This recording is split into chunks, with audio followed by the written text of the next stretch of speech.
Roberto Clemente has a real gravitas whenever you say that to a baseball fan.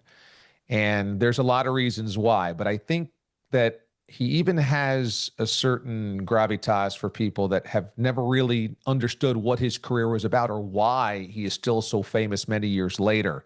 There's a new documentary about Roberto Clemente, and I just find it fascinating and well done and really hits all the notes that I always wanted to see in a true documentary about him. David Altrogge is the documentary director, and he joins us here on the show. David, how you doing?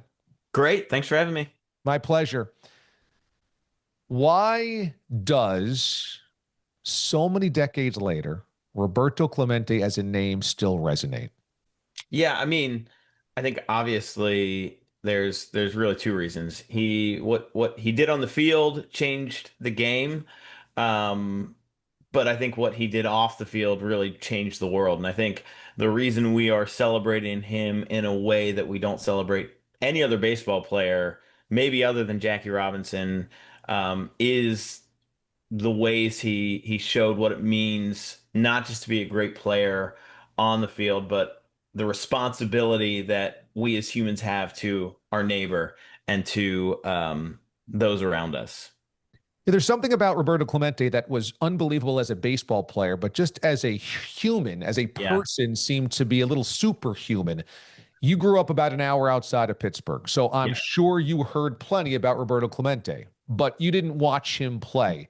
And so, in the area of Western PA, is he known more for baseball or known more almost as somebody who is bigger than life because of his humanitarian efforts? It's both. In Western PA, Pittsburgh, similar to Puerto Rico, it's just you can't separate one from the other. They're so intertwined. I remember as a kid growing up, I was very bad at baseball, and my grandpa sort of said offhandedly, "Oh yeah, they put all the kids who are the worst players in right field." And I was like, "Well, I'm in right field, so I must be one of the worst players." And I had a coach. I mentioned that to a coach because I was feeling really down. He said, "David, that's not true. Roberto Clemente played in right field."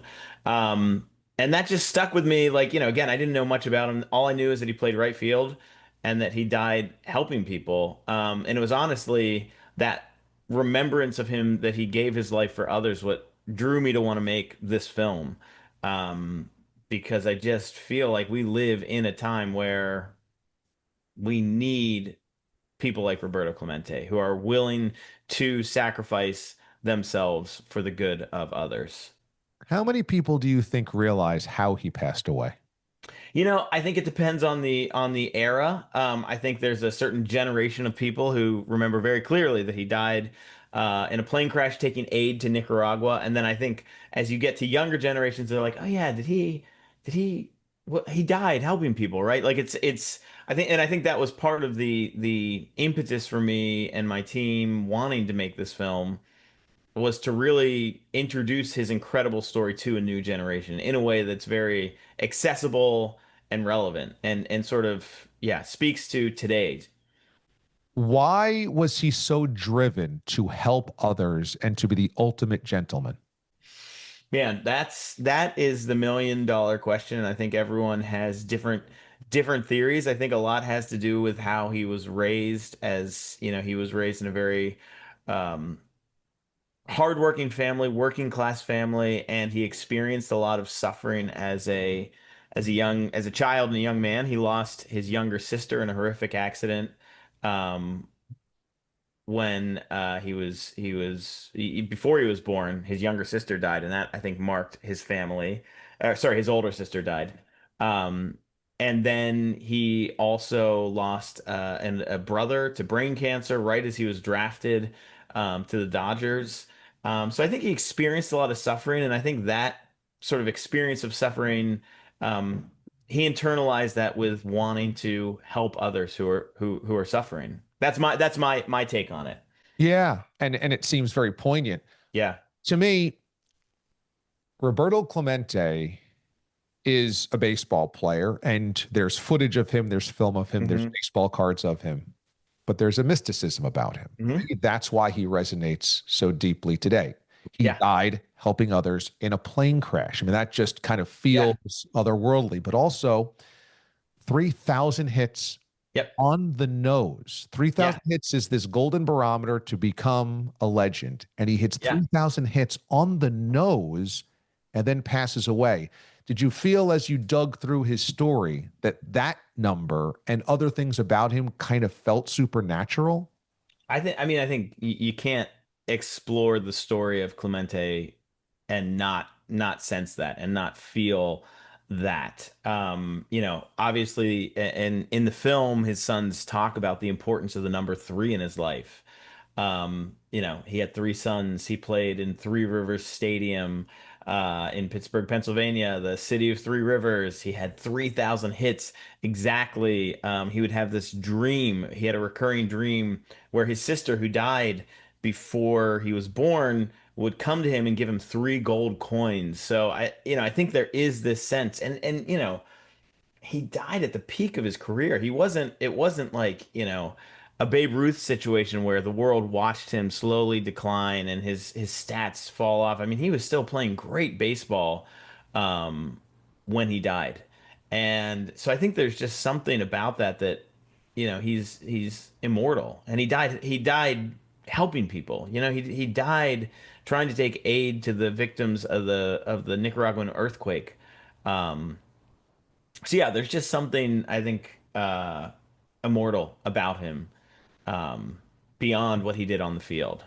One of the chapters that you explore that I'm so happy you did is the Americanization of a Latin ball player That's right. back in the 60s.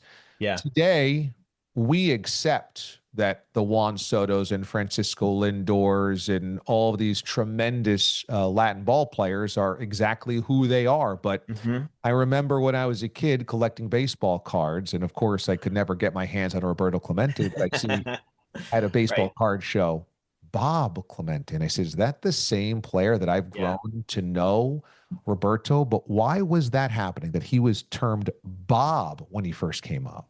Yeah, I think that was American culture at the time, and I'm so grateful to his sons Roberto and Luis and his wife Vera for sort of really letting me in on those experiences in his life. That you had this sort of machine that said, "Hey, if you're gonna come play baseball here, you're gonna be an American. You're not gonna. We're not looking for Puerto Rican baseball players. We're looking for American baseball players." And so we're going to call you Bob. And it was a sign of disrespect. It was a sign of trying to sort of force him to be something he didn't want to be. And he stood up against that. He was not down to have his Puerto Rican identity, which was his primary identity before he was a baseball player, before he was a Pittsburgh Pirate, before anything, he was a Puerto Rican. And when sports writers and Major League Baseball tried to Americanize it, he's like, "No, I'm Roberto. I'm Puerto Rican." And I think that was one of his very early on. He stood up to the systemic racism that marked Major League Baseball, that marked American culture at the time. And he wasn't afraid to get his hands dirty and say, I'm not taking this." Finally, how did his teammates view him? Did they view him as larger than life as the outside public would, or was he much more of just another really good baseball player Yeah. that just happened to be their teammate? Yeah, I mean it's both. It's like they'll on one hand they'll tell just hilarious stories that are the most human stories about him, just goofy things he did and playing guitar with him, singing with him. But then, they'll get misty-eyed and sort of like they can't believe that they had the opportunity to sort of interact with this legend. It's like it's such a defining, I think, such a defining part of all of their lives was that they played baseball and were teammates with Roberto Clemente. And he Where was can the leader of the team. He was the leader. So I think they all looked up to him as a mentor in a lot of ways. and we we view the Pirates today as one of the lower rung organizations in baseball, but during his era, They were one of the best run baseball teams in baseball. They won the 71 World Series. And so he was part of great teams, the Yeah. greatest player of those teams, and the leader of those great teams. Well, but when he started, they were one of the worst teams in baseball. So Sure. there is hope for the Pittsburgh Pirates. There is hope. There is hope for a Clemente to come on the Pirates, and there's hope for the Pirates because when he came in 55, the Pirates were terrible. So there is hope. That's a good way to put it for Pirates fans longing for the good old days Yes. again. For our audience, where can they watch Clemente the movie? You can go to www.clemente.film. My audience knows how much I deeply care about the history of sports and baseball, and they know how much I love Roberto Clemente. So when I say I got to see an advanced screening of this and it's excellent, Oh, thank listen, it is excellent to the audience out there. If you're a baseball fan or a baseball historian or a sports historian or even just somebody who wants to share with their children who Roberto Clemente was and what the best of us could be, this movie does that. So certainly check it out.